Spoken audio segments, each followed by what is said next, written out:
Hey everybody. I hope this is recording well, because I can't see the monitor as I'm doing this. I mentioned last weekend that I might not have posted a video this last Thursday, which did not end up happening, because I was going to be doing something very important and significant. And so I might be ending up doing something like a vlog about what was happening. And so that is what this video is. I have traveled to Australia. That is what I was doing on Wednesday and Thursday and I guess Friday of this week.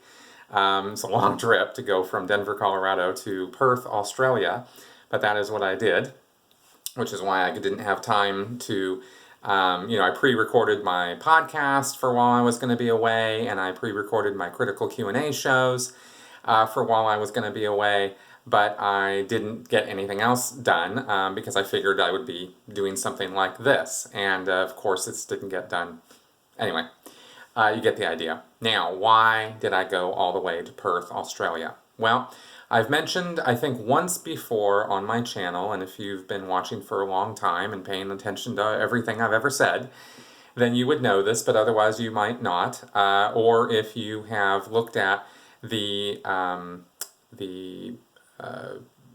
response page, hate page, whatever you want to call it, on the Leah Remini Aftermath website that the Church of Scientology created, about me the day after I was on the show earlier in season 1, then you'd know that I have a son. I have a son who was born, raised in Perth, Australia. His name is Josh, and I had never up until I made this trip, had never met him.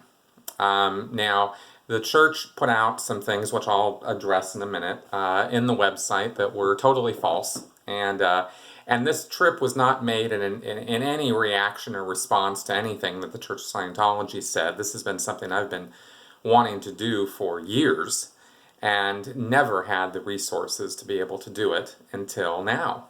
I had to take time to build up my channel, my life, my livingness, my savings account, my credit line, like all that stuff took a while to build back up after I left the church in 2013. And it's not a cheap trip to come from Denver, Colorado to Perth, Australia, and get back. So it took me, some time to get this done. But it is something that I've been wanting to do and meaning to do, anyway, like I said, for a very long time. Now, oh boy, there's such a story to tell with this, and I don't.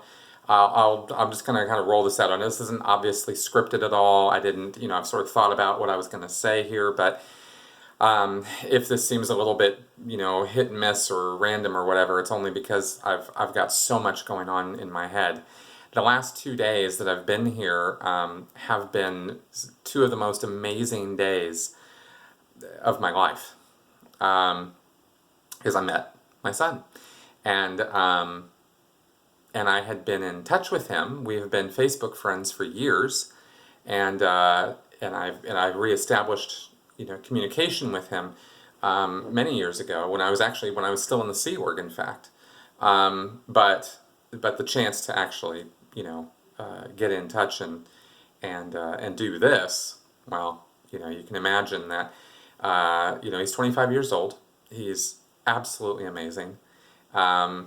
He's really smart. He's just a great guy, and I am so happy that I got to do this. And I guess because this is somewhat, there's a Scientology history to this, and but that's,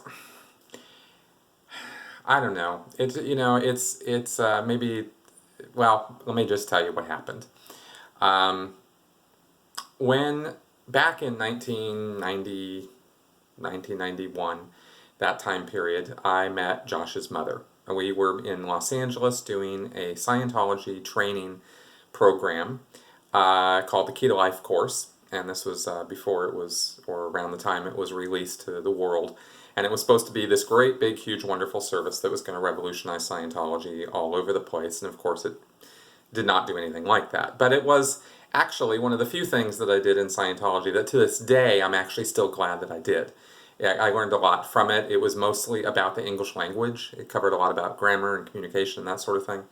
So trainees from all over the world were sent to Los Angeles to do this program, and that is where Josh's mother and I met. She is still a Scientologist and she's still a staff member, so we don't really talk.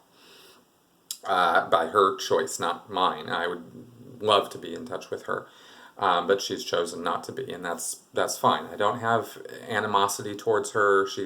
She is a wonderful woman, and actually the first person in my life that first woman I'd ever really fallen in love with, and I've always had nothing but respect for her, and I don't begrudge her at all the fact that she's a Scientologist. Has nothing, really no relevance to me at all. She's Josh's mom, and she did an amazing job raising him, and I have just nothing but good things to say about the struggles and the work that she had to do by herself to do that. Now, how that came about was we met and did this in this training program, and we worked together, and then we kind of hooked up because we were kind of digging on each other, and we meant to be together, and that but she was from Perth, Australia, and I was from Santa Barbara, California at the time, right? Those were the respective churches that we had to go back to. And so I'm not going to get into all the details of the story, but the bottom line is that when she ended up, going back to Perth, we did not know that she was pregnant. We had no idea. And then when we found out, and she told me, we spent, a couple years actually keeping in communication. I was a Santa Barbara staff member, and I got absolutely zero assistance from anybody in the org or on staff in trying to work out what I should do to, get out to Australia and deal with this and be there for, my son. And at the time, be with the woman that I loved. Well, that didn't work out, and I really put the onus of that on me more so than Scientology. This is no attempt on my part to foist off my responsibilities on the church, right? I didn't get help. I didn't get any assistance at all, and in fact, I was discouraged by everybody around me. And I was like, 21 or 22 or whatever, and I look back on that and I go, yeah, I was very irresponsible. It was very, very uncool of me, and in retrospect, that out of every, I've mentioned recently on on one of my critical Q&A shows that I have a lot of regrets about Scientology and my time in it, and that initially when I came out, I said I didn't really have a lot of regrets, but I do now, But if there was one decision in my entire life, out of everything I've ever done, that I could take back, that I could change, it would be that moment in time back when I found out that Josh was coming into the world, that I didn't just drop everything, tell Scientology to bugger off, and just go to Australia, just to be there. And I made motions, I made stabs at it. I was looking at visas and travel and this and that, and I had no, I was making pennies at the org. I had no, real income. I mean, it was just not a good. I was not at all prepared for any of that, and I didn't deal with it well. But I tried to maintain communication. I tried to do something. Tried to make stabs at. Try to figure out how to get myself replaced as a staff member at the org, and I had no idea how to recruit people at the time. I was on a very specialized job with this Key to Life course, and nobody else could step up and do what I was doing. I was the only one in the org who was trained to do it. And at the time, it was very important to me. I mean, it's not now. I look back on it and it's just a bunch of crap. But at the time, that was my life, and that was what I had, what I thought was the most important thing in the world to do was Scientology. So, so really stupid, very, very dumb on my part. So I've really regretted that, and I've regretted it all these years. And and then I ended up in the Sea Org, and I was making $50 a week at most, and so. So once I finally got out of Scientology in 2013, this trip, this thing that I'm doing right now has been the front and center number one thing I've wanted to accomplish. And it had, and like I said, it had nothing to do with some hate website against me or something like that. This has just been my goal. I needed to do this, and I finally made it happen. And Josh is happy. I'm happy. I don't know how his mother feels about it, but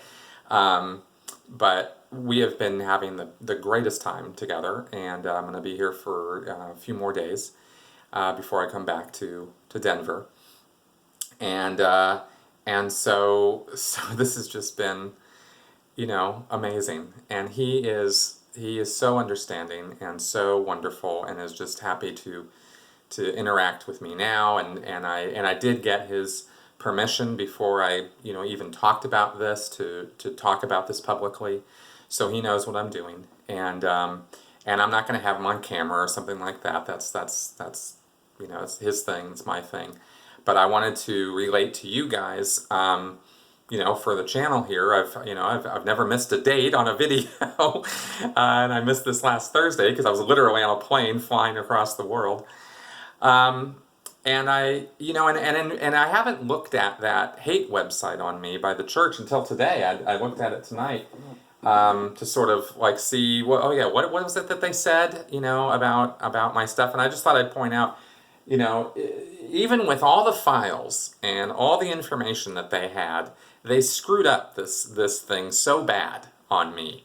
And I just had to, I'm not, when it came out, I didn't respond to it, and I'm not into responding to the Church of Scientology's crap about me, but I just was amused at the fact that they got the dates wrong, and everything they said about me and him was just totally wrong, because they said that I reached out and him, and that he didn't want to have anything to do with me, that she didn't want to have anything to do with me.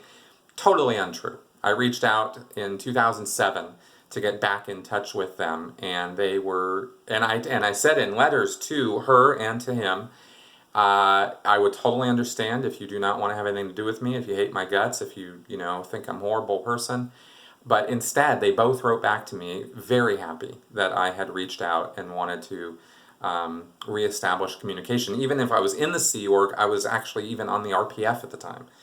And that communication happened, and ever since then I have maintained communication with both of them. And then, when I started doing this channel, she wasn't so excited about staying in communication with me, but he is, and he's not a Scientologist. He never has wanted to be, and he avoided that, and his mother, to her credit, did not force it on him, and did not, try to ram it down his throat or make him into a Scientologist.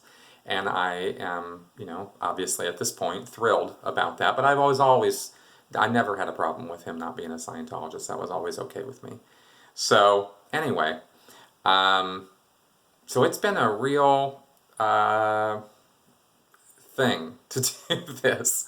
And, as much as I regret the past, the decisions of the past, and the irresponsibility of the past, I am ecstatic that I have been able to come to terms with it, that he is okay with me having, come to, the life that I've come to now, and that I have traveled across the world to finally meet him and spend, a good amount of time with him and be a real part of his life now and forever, for the rest of our lives.